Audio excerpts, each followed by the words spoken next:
Баршаңызга да сәламнар. Сез Татарстанның төп җиде яңалыгын карыйсыз. Гүзәл, бүген 1 июнь, халыкара балаларны яклау көне.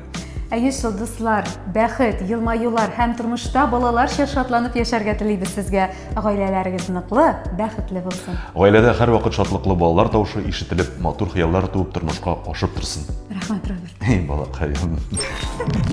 Дүшәмбе көне иртән Казанның бер йортында газ шартлый. Бер ханым иртәнге сәгать 7 яртыда фатирында җиһазларның урынын үзгәртергә теләп, газ плитәсен күчермәкче була. Әмма плитәне газдан өзми ул.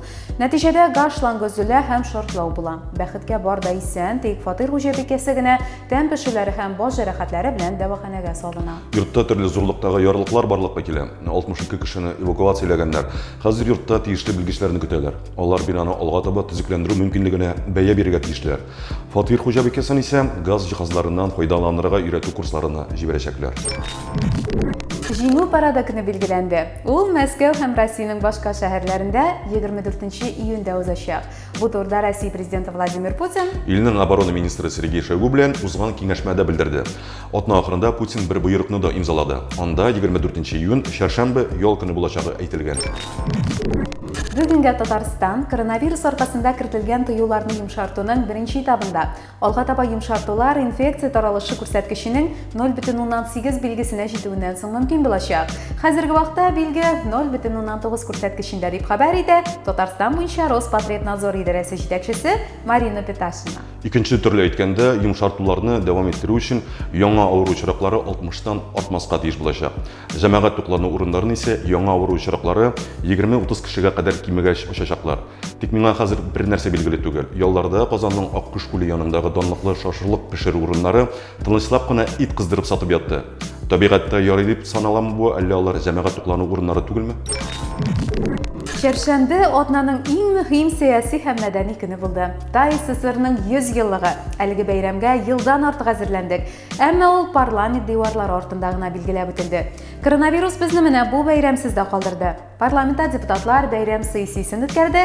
Шәймиев белән Миниханов почта маркасын ябыштырды. Өлкән яшьтәгеләр исә үз истәлекләре белән бүлеште. Әмма аларның барысы да нигездә СССР таркалганнан соң үзгәртеп кору, Татарстан оешкан вакыты турында иде. 100 еллык бәйрәме менә шулай ярак үтте. Әмма истә тотабыз.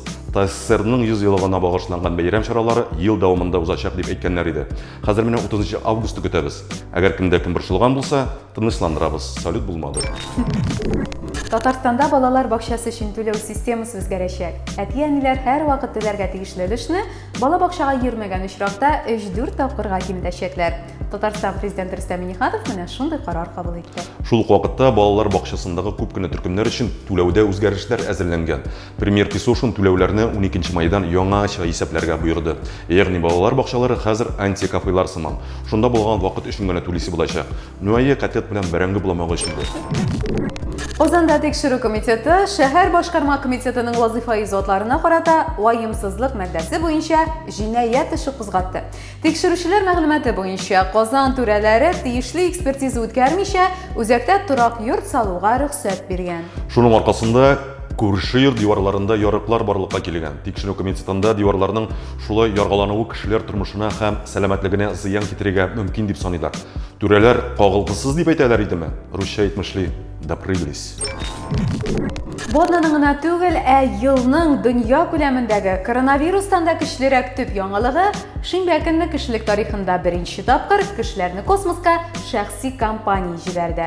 Илон Маск батуты икенче тапкырдан эшләп китеп, Crew Dragon МКС-ка җибәрелде. Россиядә әлеге яңалык зур хуплау топты. Әйтерсең лә алар үзләре үк SpaceX акционерларыннан санала.